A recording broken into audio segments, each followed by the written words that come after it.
You found it. Your home for the best content on your favorite team, the Fighting Tigers of LSU. Do us a favor. Subscribe to the channel. Leave your comments below. And be sure to smash that like button.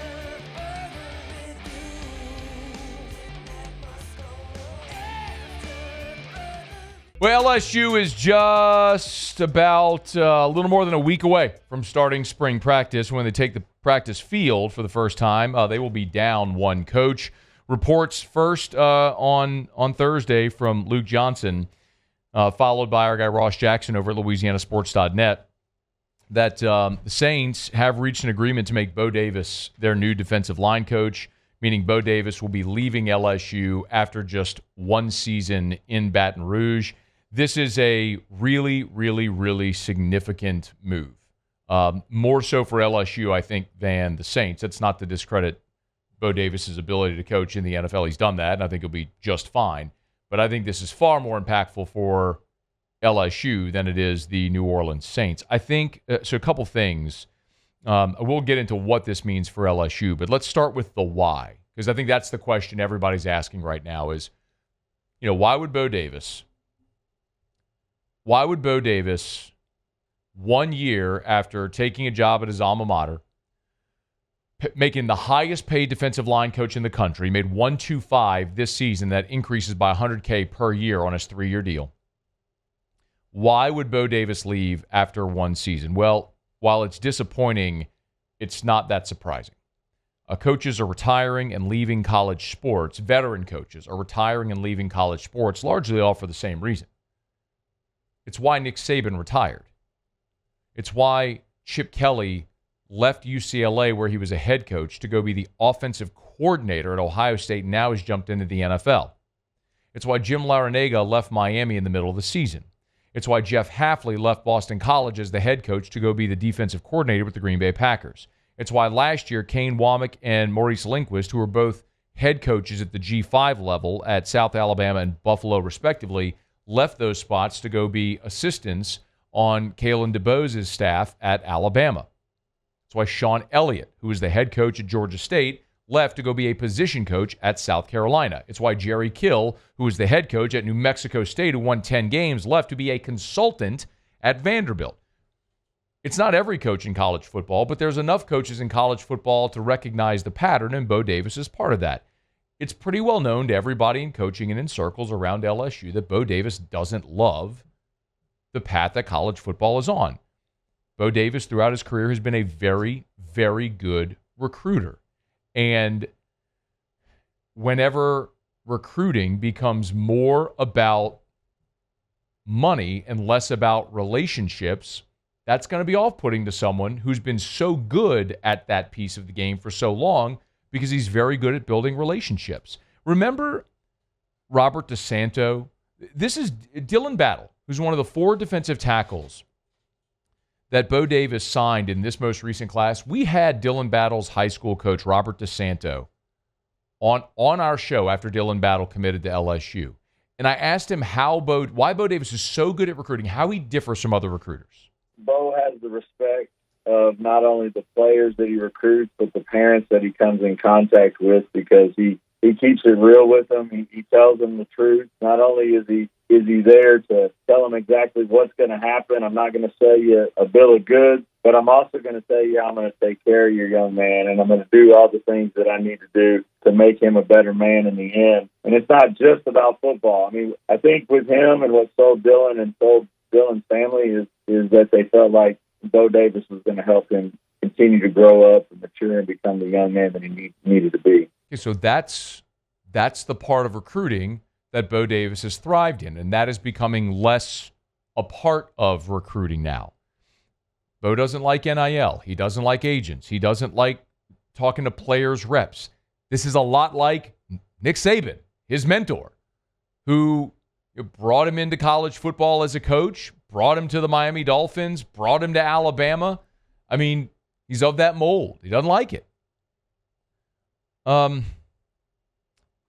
That the kid can leave at any point, but you can't cut the kid. There's a lot of things like that where there's no glory in the development anymore, and a lot of these old coaches don't like that. Y'all know how I feel about it. I'm not sympathetic. to coaches. It's harder for millionaire coaches to do your job today. I'm not sympathetic, but this ain't about me. It's about why. I'm just answering the question why Bo Davis would leave. Well, I'm telling you why he would leave. You know, he made $1.25 million at LSU last year. I was told the number from the Saints isn't quite that, but it's not far off. And he won't have to worry about recruiting or any of that stuff anymore. Another piece of this, too, is I think there was some frustration from Bo at the lack of resources invested on the defensive line. Remember last year when Bo Davis came in, LSU, Brian Kelly said at point blank, they had to get a defensive tackle. Well, you had Dominic Williams and Simeon Barrow, and LSU at the time wouldn't invest the resources to get Dominic Williams or Simeon Barrow to LSU's campus. So with that being the case, you went into this last year with Bo Davis having to bubble gum and duct tape that defensive tackle room together. And then this year, you got a guy like Jakeem Stewart who you let get away because USC paid him more money. Now, I personally think LSU was right to let him walk. I mean, you're going to give a high school junior a couple $1,000,000 a year when he's not going to make an impact year one? I'm not with that. I think LSU made the prudent decision. But if you're Bo Davis and your job is that room, that defensive tackle room, and you have this transcendent type player an hour from your campus and you let him go across the country over a matter of, you know, the difference with $700K, whatever it was, whatever that number was, where LSU stopped their number, their bidding, and SC went past it. I can understand Bo Davis's frustration. Doesn't mean LSU was wrong to do what they did. But this is a bad deal for LSU. Listen, when Bo Davis was hired, you know, Brian Kelly, you know, talked about the addition of Bo Davis and why he was so significant for this staff to bring him in. His experience, national championship pedigree. He's coached in the SEC, you know, knows the conference very well, knows what an SEC caliber player needs to play at and what level he's got to be developed to. And so, you know, when you have somebody that's that familiar with the league, the talent level, the development of that player, that's really where you want to start. Then, you know, NFL experience, certainly in the recruiting area, evaluation. That's why it's difficult to get coaches like Bo Davis, and we're very, very lucky to have him. After 1 year, Bo Davis is gone. I mean, listen, this is a bad deal for LSU because while true, recruiting has become so much more about the dollar number, especially for top-tier prospects, than the relationship. I mean, Bryce Underwood, there's no better example. There's nobody that had a better relationship than Joe Sloan. LSU had money in place. They had the relationship. They did all the due diligence. Someone came in, dumped a bag, and was over. All the years of work you had done were gone. So it's less about now that relationship, and it's more about the money. So that part has been minimized, but the ability to develop players once they get on campus still matters, and that's where Bo is exceptional. And he was supposed to provide stability at a spot on the coaching staff that has been anything but. Remember, Bill Johnson was the defensive tackle coach, the defensive line coach under Ed Ogeron. He retired after the 2020 season. They brought in Andre Carter for 2021. When Ed got fired, Carter wasn't retained. Brian Kelly brought in Jamar Cain. Well, Jamar Cain, in that spring, left for the Denver Broncos. Gerald Chapman was the interim defensive line coach until they hired Jimmy Lindsey. Remember, Jimmy Lindsey had a major medical issue in fall camp, or on the eve of fall camp that season, so John Jancic slid in to be the defensive tackle coach. Then late in that season, they brought in Pete Jenkins. After that, of course, in 23, then in 24, they bring in Bo Davis. So you went from Bill Johnson in 20, Andre Carter in 21, Cain, Chapman, Lindsey, Jancic, Jenkins, and Davis. That's 8 defensive line coaches, man. And now this will be 9. Whoever you hire now will be 9 defensive line coaches since 2020. I mean, you just have not been able to develop any type of stability and consistency at that spot on your coaching staff. And Bo Davis was supposed to be that. It's why you opened the checkbook and gave him $1.25 million, made him the highest paid defensive line coach in the country, to get him back at his alma mater to be here where he would stay. And after 1 year, he's gone to the New Orleans Saints. So Bo Davis maximized his defensive tackles, man, even after Jacoby and Guillory got hurt.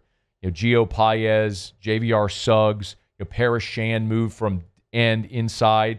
You know, Ahmad Bro is a freshman who they bulked him up and made him a really competent tackle. Don McKinley, who was hurt, missed the first month, became a really consistent player by the end of the season, an impactful guy in spurts.